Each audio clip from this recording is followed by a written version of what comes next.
to talk about working with the psyche, and the starting point is the physicist's pronouncement that nothing is created or destroyed in the universe at an energetic level. That atoms and molecules and waves and particles migrate from one form to another. And so, for example, you have a banana, and it migrates to nutrition inside a human being. And the banana, the energy that's in the banana is not destroyed, it is transformed, transported from one form to another form. So banana into human nutrition. Now, from a human nutrition point, it is again transformed. Some of it into energy within the body and into movement. So now the energy that was taken from the banana is used to power my life and becomes a variety of different forms. Some of it becomes thoughts, some of it becomes feelings, some of it becomes activities that wouldn't have gotten done if the banana was not eaten. And so we have, in this case, thoughts, feelings, and actions.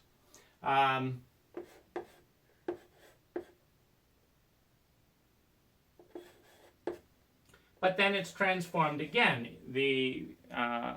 Much of the mass within the banana is evacuated from the body into feces. And so we have feces. But it doesn't just stay feces. It moves again and becomes a tree. Feces is fertilizer. Could fertilize a tree if we're intelligent. If we're not intelligent, could fertilize plankton or algae in a body of water if it was dumped in the water. But it becomes a tree.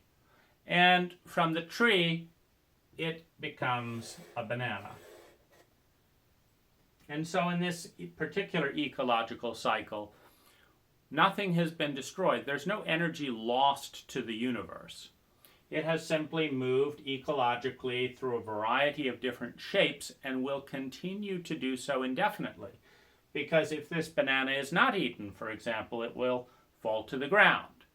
It will decompose in the ground. Worms will turn it into fertilizer, and it'll just do this process right here from fruit to tree to fruit to tree. It will do that more faster. Or it may be eaten by a monkey and do the same process back into vegetal form. So this is a metaphor for the fact that within the universe you have a circle, and within the fractal pattern of the universe, the microcosm of a universe is a galaxy. And the microcosm of a galaxy is a planet. And the microcosm of the planet is a country. And the microcosm of the country is an individual. So you have an individual. And within us as individuals, within the psyche, you have a plethora of persona. You have a large probability field. You have your upside positive potential and your downside negative potential. You have the capacity to feel grief and the capacity to feel joy, the capacity to feel pain, the capacity to feel love and belonging. So this fractal pattern of the universe coming down to the level of the individual psyche, the individual ego, well, you have this same thing. Nothing is created or destroyed within the psyche. It is transformed from one place to another. We may take some of our energy and give it to someone else, another part of the psyche. It doesn't disappear, though. It moves from us to another. If we take $100 and we take 50 of those dollars and give them to a child, we have 50 left. The 50 that have gone are in a new form. If they are burned, they turn into ash and become compost or something, or into smoke and a variety of things. But no energy is created or destroyed. Now, with that being the beginning thought, we have these different dimensions within each of our lives. We have feelings, and no feeling is created or destroyed. There is simply the transformation of one feeling into another. There is either the transformation of unconscious feelings into conscious feelings, or conscious feelings into unconscious feelings. That which is unconscious tends to repeat itself until intercepted. And so for that reason, pain usually alerts us when there is an unhappy repetition that's going on to let us know we should interrupt that process. But again, we cannot destroy feelings. We cannot blockade feelings. But what we can do, for example, is we can erect barriers, dissociative barriers, where we spend energy that would have been spent feeling a feeling, blocking the feeling. Now, the energy hasn't disappeared. It's just trapped in a new form, the form of a wall, the form of a repression.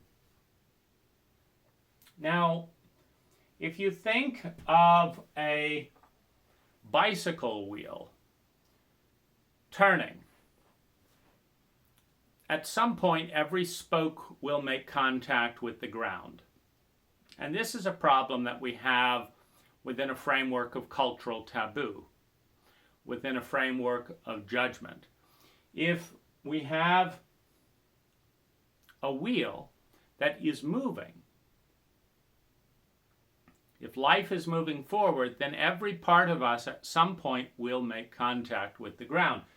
The question is, what do we do when some part of us that we can't love, that we don't think is lovable, that we don't know how to relate to, that we don't know how to respond to, that we don't understand, comes to consciousness?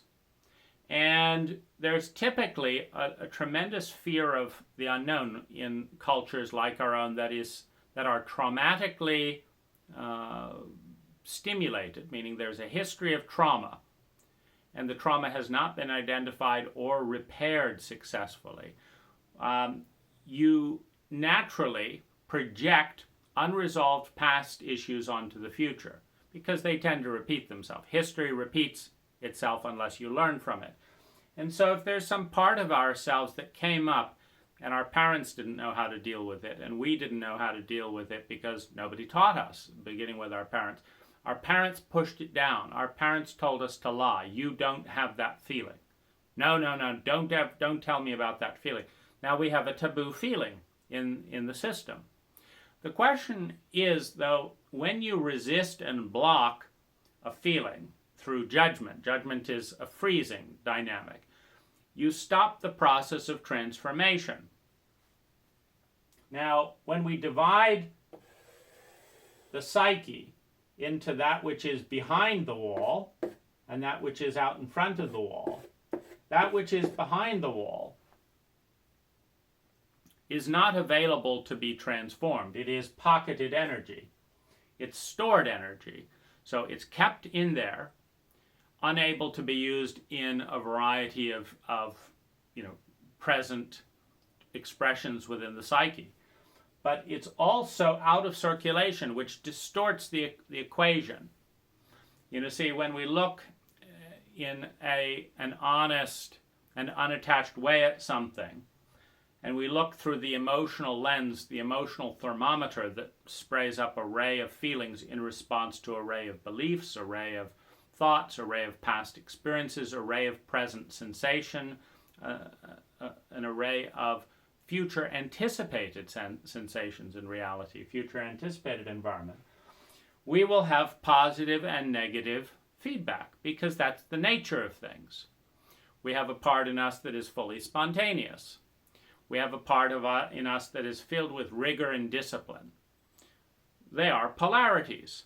Now, if the spontaneous part has been attacked and suppressed constantly and is thus in the taboo terrain, we have to invest energy in a wall that maintains the dissociation with the taboo terrain within the psyche.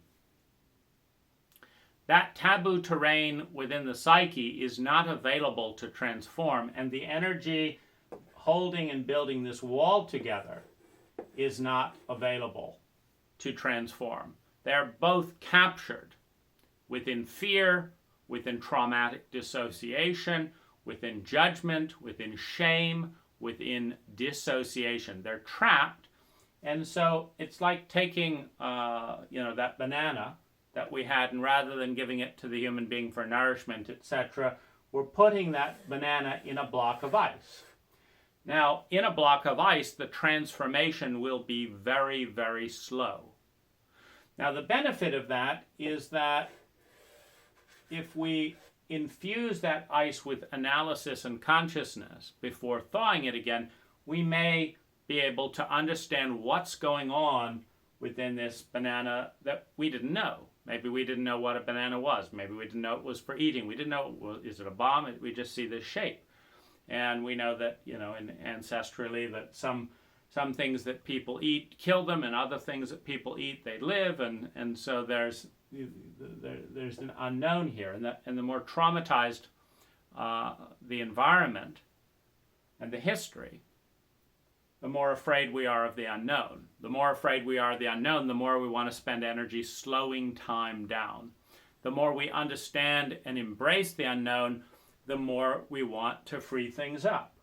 But once we have partitioned parts of our feelings, the unacceptable parts of the psyche, parts of our thoughts, parts of our imagination, behind the cult taboo wall, the wall that if we breach, we will be ostracized. We will lose our right to love and belonging within the culture. We will lose our right to self-respect in the culture. We'll lose our right to freedom or whatever it is.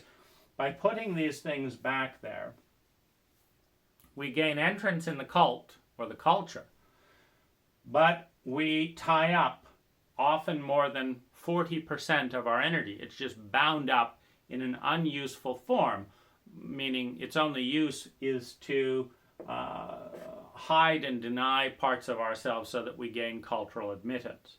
But we're not using this energy to transform, to transcend, to harness in order to create all of our life. Now, one of the interesting ways of looking at the universe, the world, the human psyche, the human ego, is that we are trying to understand an ecological system, a sphere, a circular probability field, through a linear and dogmatic cultural lens.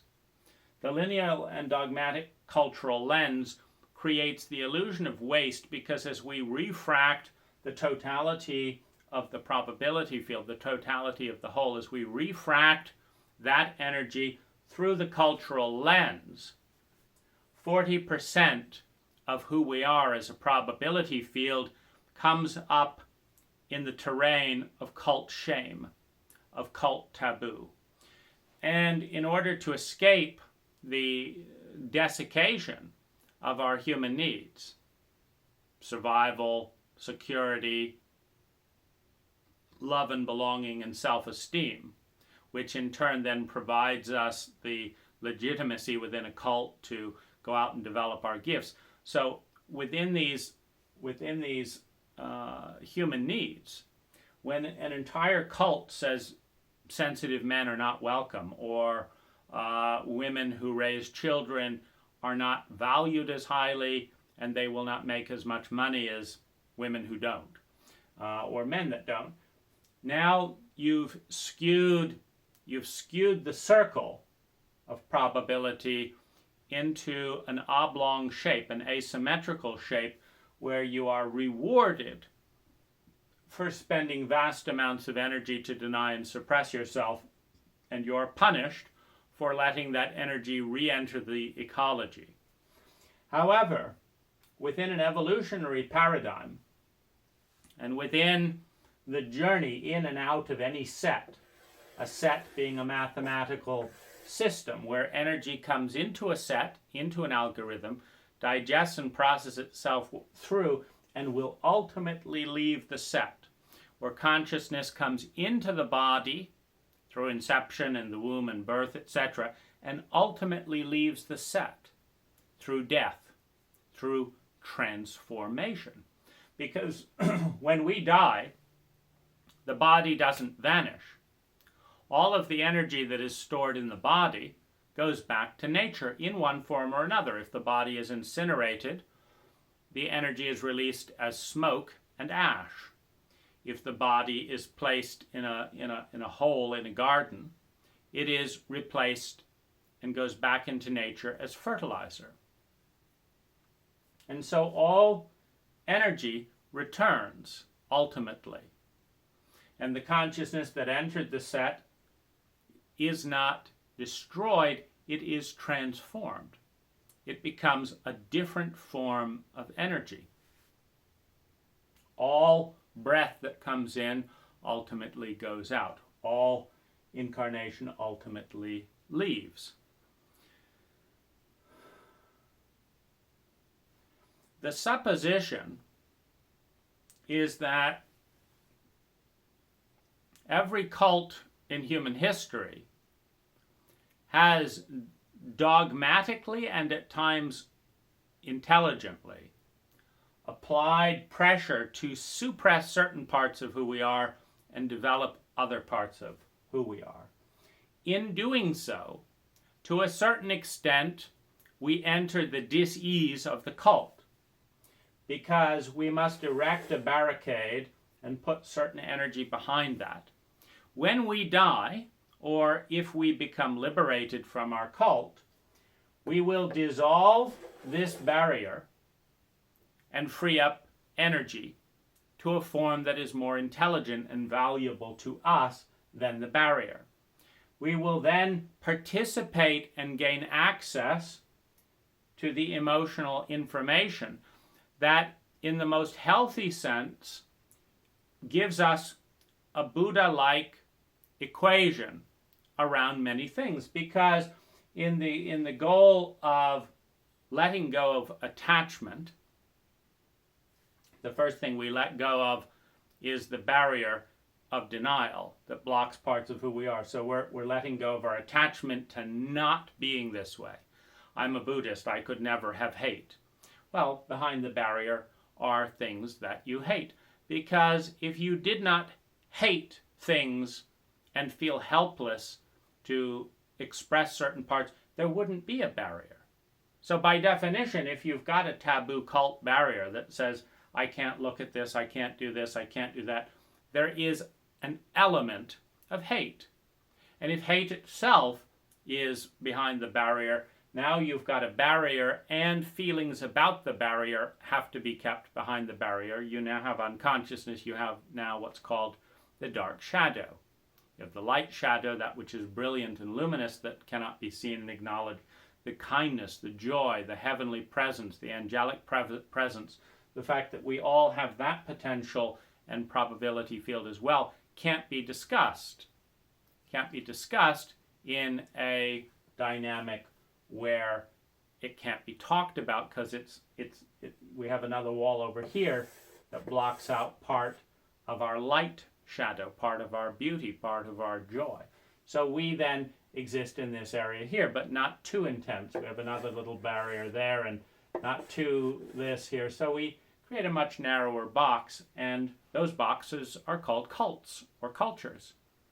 And their focus is on maintaining a status quo, on saying that this is what we are, and that's the way we are because that's the way we are because that's the way we are. Cults rarely talk about the underlying basis for their taboos, and they rarely talk about their taboos and their shadows consciously, because most of the existence of the shadow in our cult is taboo itself. And so if we were to acknowledge the taboo and talk about all the things that were taboo, we would be breaking the taboo that says we do not look at our shadow in this cult. So that's behind the veil.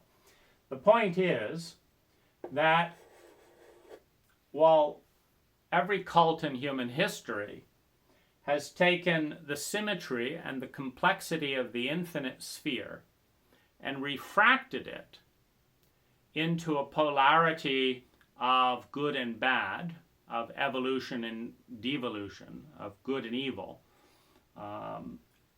we have then proceeded to build an edifice within the conscious mind through language that emphasizes the things that are good and kills, suppresses, attacks, etc., numbs, avoids, deters that which is bad. And in doing so, we take vast regions of the psyche and take all that energy offline. And so we start to feel fatigue. We start to feel depressed. We start to feel tired. I don't know what's going on here. When we make decisions, we have, of course, two sides to every decision. If we do this, this will be happening great. If we do this, this will be happening great. Now, within our cult, one of them is the right decision. But within the psyche, they both have pros and cons. They both have benefits. Within the psyche, there's a benefit to something and a negative. There's nothing is free because you're transforming something into another. In order to have one thing, one has to let go of another. And one of those you can see in memories, where, a traumatic memory can become a defining memory. I was raped. I am a rape survivor. But what I want is a dynamic sexual relationship with the person I love. I can't have that because I'm not identifying as a dynamically loved, safe individual. I'm identifying in this fixed arena of trauma that I don't want to face it, so it's fixed. So it's defining my identity. And unless I go into that real estate in the mind and begin transforming that real estate within the mind and within the biology, which is part of the mind, transforming that into new memories, to new focuses, I pull energy out of some of these experiences and I put them here. And when to do that? When to do that? Often we want a certain amount of certainty, and so if we cannot sustain and consciously create hope and a hopeful future, many of us prefer despair rather than creating a little bit of hope and then having it dashed, a little bit of hope and having it dashed. We prefer a sense of it can never happen, because that's a fixed box that our environment supports. What I want to talk about is this structure from a design level and from the level of intelligence. Intelligence is the efficiency with which energy is transformed into human well-being. Intelligence is the efficiency with which energy is transformed into human well-being. The more of who we are, the more of our feelings, the more of our thoughts, the more of our imaginations, the more of our history and memory are taboo and are spent, where we spend energy creating secrets from ourselves and from others. A couple of things go on. First of all, if you think of an equation, a good equation is a bit like a seesaw. On the one hand, we have this that says we should do it. And we have this that says we shouldn't do it. And truly, in the most esoteric sense and the most abstract sense, these are completely balanced because there is a cost to everything. Now, in our culture, if we take time, innocence, trust, money, dedication, loyalty, etc., and you put a kid through school and they come out a good employee and make $100,000 a year, we count all of the pluses of that, but we don't count any of the negatives. We don't count the lost guitar playing, because in our cult that's not relevant unless it makes money. We don't count the lost meditation. We don't count the lost innocence.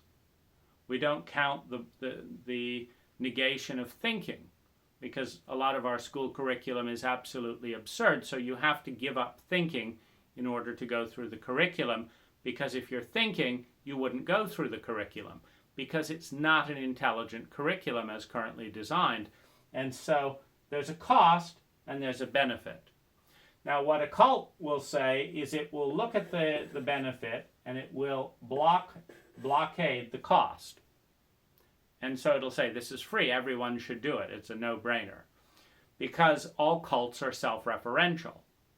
So if a cult says it's good to make money because it's good to make money because it's good to make money, then the cult will reward you for making money regardless of its underlying value.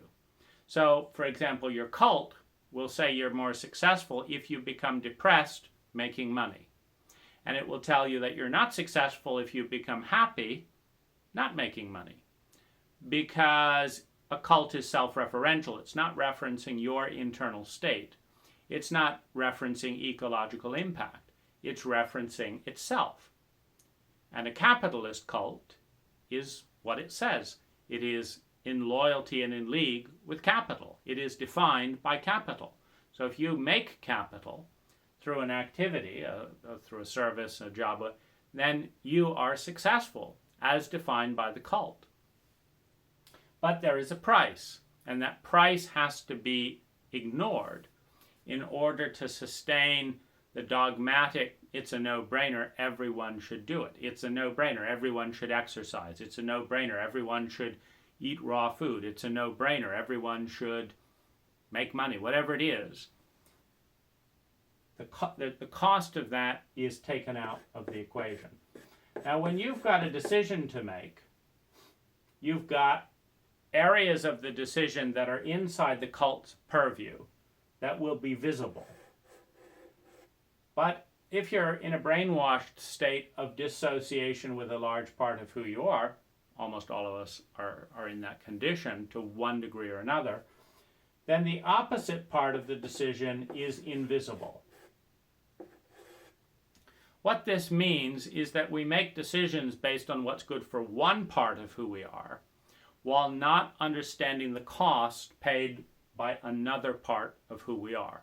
It's like doing bookkeeping, where the cult says, we only want to look at your income, we don't want to look at your expenses. So then you do an unprofitable thing, you buy computers for $1,000, and you sell them for $500. Now the cult declares that a complete victory because it's only tracking the income, it's not tracking the expense. So you're now rewarded and heralded as a great success for losing $500 net per computer because you're paying $1,000, but you're getting $500. It's a terrible deal, but in a cult that only tracks the income and not the expenses, the income is equated with the net income, which it is not. In a culture that only tracks income but doesn't track innocence, that doesn't track wonder, that doesn't track self-love, that doesn't track joy, it's quite possible to become highly successful in income in the eyes of a cult while you are simultaneously becoming impoverished in regions not acknowledged within the cult because they're behind the wall. They may or may not be taboo, they're just not what we talk about. And because the cult has a narrow beam zoom-in lens on certain traits and certain habits, based largely on the past. just a few decades ago, being a startup Silicon Valley company was foolhardy, and all the parents and all the people were against the Jobs and the Bill Gateses for dropping out of college to do computers. Now, once they proved the map, and once all the Silicon Valley companies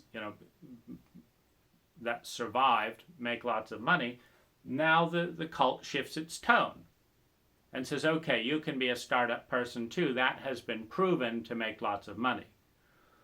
So as long as it makes lots of money, that's the cult meme, then fine, go ahead and be a startup person and work crazy hours and work in a weird office. Do all that. Just make lots of money, please. And so, but now that's now in the past. The next wave of evolution and growth will again be outside of the cult's dictates, whether it be fashion or any other thing. Here's the problem with tying up lots of energy in walls that mask large parts of who we are. We don't get accurate data when deciding what to do.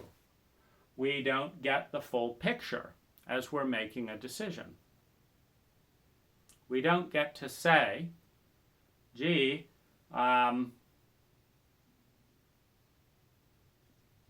this would be really good for this, but it's terrible for my meditation, or it's terrible for this will be a great business deal, but it'll take me away from my son's bonding. And that relationship is on a thread, meaning it's withering. And so withering the relationship with my child is just not on the map in any vibrant, clear way. But making a business deal that makes an extra 100,000 is on the map, even if you're well beyond the point where you're dealing with survival. It's still on the map. And so you have now a situation where when you ask yourself a question, what do I decide here? You can see all the positives and negatives in this arena, but you can't see the information in this arena. Now, whenever you artificially create a blind spot, it is a form of dishonoring. And whatever we dishonor becomes a curse. Whatever we refuse to notice and see becomes that which undermines what we are going for within the terrain that we can see. When we do not listen to the voice in us that says no, but only see the voice that says yes, ultimately we form an imbalance. And an imbalanced wheel, and an imbalanced circle becomes more and more filled with dis-ease. If you go on a bicycle wheel drive with two wheels that look like this, it's a wobbly experience. If you create a bicycle wheel that looks like this and go on a drive, it is hell. It is hell, and that's what we create as a world. We create hell. We create hell by refracting the totality of the sphere of the circle through the simplified, crude, and angular rendition of the cult lens of values. We cut off or deny or suppress that which is outside the cult representation of reality.